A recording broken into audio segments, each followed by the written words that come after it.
So we worked with West Island School's then counsellor, Ivy Chan, who was looking for volunteers to lead an overnight English camp over the summer. So we led 2 English overnight camps for around 20 children of ages 8 to 12, and the activities were centered around teaching them English. We also organized and led games and craft activities weekly throughout the whole summer for underprivileged local children of ages 5 to 10, and this all took place at the Aberdeen Social Service Centre. Aisha, Stephanie and I decided to start the Jigsaw Cooking Club. We started this because Aisha and I have a passion for baking. As food technology students, we decided to use our skills in this activity. And Steph has previous experience with working with children with learning disabilities from her activity Writing for Lucy. Our idea for our project first started when Ms. Hanford and Mr. Mose had offered the opportunity to create a club for the Learning Centre students where we would be student leaders. We submitted a letter of application where we included why we thought we would be good student leaders and the detailed plan of what we were going to include in our activity. In order to ensure that our application was successful, we researched into activities that we thought would be fun and beneficial to other students, and we came up with the idea of creating a cooking club. For example, we looked into how cooking strengthens hand-eye coordination skills. In addition, we also had to research numerous recipes that would be fun and easy to follow for the Learning Centre students. For each camp, it required around 3 full days of meetings and preparation prior to the actual camp, in which we collaborated with other youth leaders from other schools, combining all our ideas and resources and strengths to make a detailed plan of each activity block with backup game ideas as well. And for each weekly session, about an hour of planning beforehand was necessary to organize the games and collect the resources that we needed. And some of the activities that we led included battleships and teaching them how to make paper airplanes. The planning stage to initiate our activity took around 2 weeks.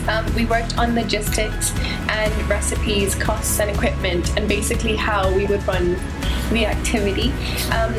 For each jigsaw cooking lesson, we prepare a few days in advance to ensure that the recipe we cook is manageable and can be made by the students in the Learning Centre, and that they don't have any difficulties to follow the recipe and they can recreate it at home.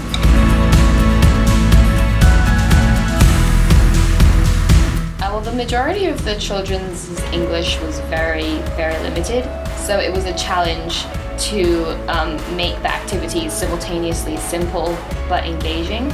And what challenged me personally was that I was the only one at the camps and the craft activities that couldn't speak Cantonese. So it was initially very difficult for me to communicate with them and to build relationships that transcended this language barrier. We weren't allowed to use the food tech kitchen due to safety reasons, so we were forced to work at the Learning Centre kitchen. So we had to create recipes that were suitable to be cooked in that kitchen and within a small space. And we also had to consider whether the Learning Centre children will be able to make these recipes, or whether they're adequate for their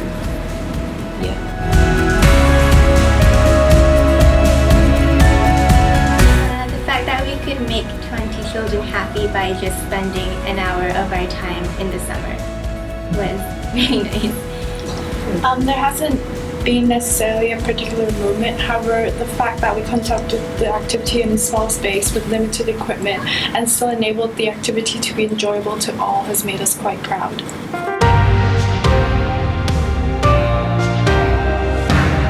Ethically, we were made to be sensitive to issues related to wealth because the children were from very underprivileged families. So we couldn't just flash out our iPhones or wallets, but had to be aware of who we were around. And we also learned that planning, being organized, being pragmatic and not just sitting there with an idea but actually acting upon it, these things are all really important to actually get the job done. And these things equipped us to be increasingly effective leaders as the time went on, to be prepared so that we could manage 20 kids and entertain them for a couple hours or for the camp a couple days.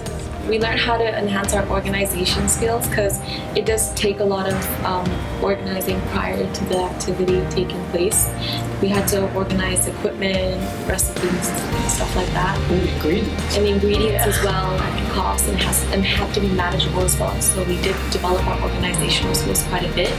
And we also learned how to take in ethical implications into consideration, such as the fact that we have to consider the learning disabilities of the children in the learning center. So we had to like create recipes that were manageable for them to make. We also had to communicate using our communication skills, and we found that overall we did improve communicating with each other as student leaders and by conveying instructions clearly to each other so that there aren't any problems during the lessons. Despite limitations, we learned how to tackle boundaries and still have fun. Our ultimate aim through this cooking club was to provide an opportunity for the Learning Center students to basically find to derive a passion for cooking, because they don't really have any opportunities like the ones that we have made for them to basically explore what they could do in the future, like becoming like pastry chefs or being a baker, or basically just to develop their creative skills.